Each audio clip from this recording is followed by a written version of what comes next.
Assalamualaikum warahmatullahi wabarakatuh. Innal hamdalillah nahmaduhu wa nasta'inuhu wa nastaghfiruh wa na'udzu billahi min syururi anfusina wa min sayyiati a'malina may yahdihillahu fala mudhillalah wa may yudlilhu fala hadiyalah. Allahumma shalli ala sayyidina Muhammad wa ala ali sayyidina Muhammad. Rabbi shrah li sadri wa yassir li amri wahlul 'uqdatam min lisani yafqahu qawli. Amma ba'du. Kembali lagi bersama saya Ahmad Fayumi Sholahuddin dari kelas manajemen karyawan 2A. Pada video kali ini saya akan sedikit menjelaskan tentang hakikat Al-Quran dan hadis dijadikan sumber hukum, yaitu Al-Quran sebagai yang paling utama dan hadis atau sunnah Rasul yang sebagai sumber hukum yang kedua. Seperti yang kita ketahui, Al-Quran adalah wahyu yang Allah berikan kepada Nabi Muhammad SAW, yang proses pewahyuannya tersebut secara berangsur-angsur, secara pelan-pelan sesuai dengan situasi yang terjadi pada masa itu.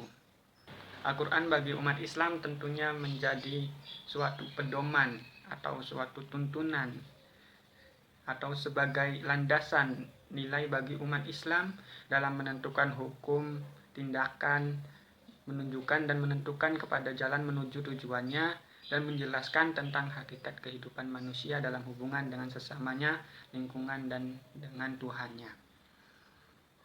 Al-Quran dijadikan suatu sumber hukum yang paling utama sesuai dengan surat An-Nisa ayat 59. A'udzu billahi minasyaitonir rajim. Bismillahirrahmanirrahim. Ya ayyuhalladzina amanu athi'ullaha wa athi'ur rasula wa ulil amri minkum. فَإِن تَنَازَعْتُمْ فِي شَيْءٍ فَرُدُّوهُ إِلَى اللَّهِ وَالرَّسُولِ إِن كُنتُمْ تُؤْمِنُونَ بِاللَّهِ وَالْيَوْمِ الْآخِرِ ذَلِكَ خَيْرٌ وَأَحْسَنُ تَأْوِيلًا. Yang artinya, hai orang-orang yang beriman, taatilah Allah dan taatilah Rasul dan ulil amri di antara kamu. Kemudian jika kamu berlainan pendapat tentang sesuatu, maka kembalikanlah ia kepada Allah atau Al-Quran dan Rasul atau sunnah-sunnah atau hadis-hadis yang telah beliau sampaikan, jika kamu benar-benar beriman kepada Allah dan hari kemudian. Yang demikian itu lebih utama bagimu dan lebih baik akibatnya. Jadi dari ayat tersebut kita diperintahkan oleh Allah untuk kembali kepada Al-Quran yang pertama. Jika Al-Quran sudah dijalani tetapi masih belum menemukan suatu titik terang, maka yang berikutnya adalah kepada Rasul, yaitu sunnah-sunnahnya. Dan taatilah juga para pemimpin-pemimpin kita. Jadi yang pertama yaitu Al-Quran, yang kedua yaitu sunnah-sunnah Rasulullah SAW. Kenapa sunnah dijadikan yang nomor 2? Karena sesuai dengan hadis yang artinya Rasulullah SAW bersabda, bagaimana engkau dapat memutuskan jika kepadamu diserahkan urusan peradilan? Ia menjawab, saya akan memutuskannya dengan kitabullah.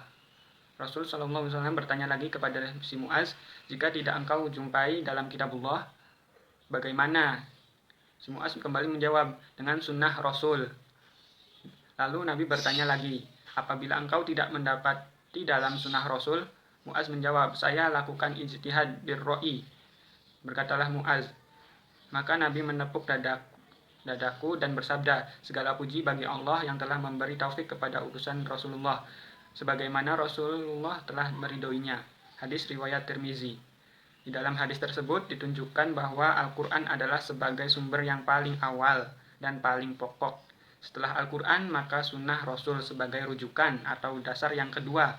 Maka jika tidak ada juga di dalam Al-Quran dan sunnah Rasul, Rasul memerintahkan untuk berijtihad.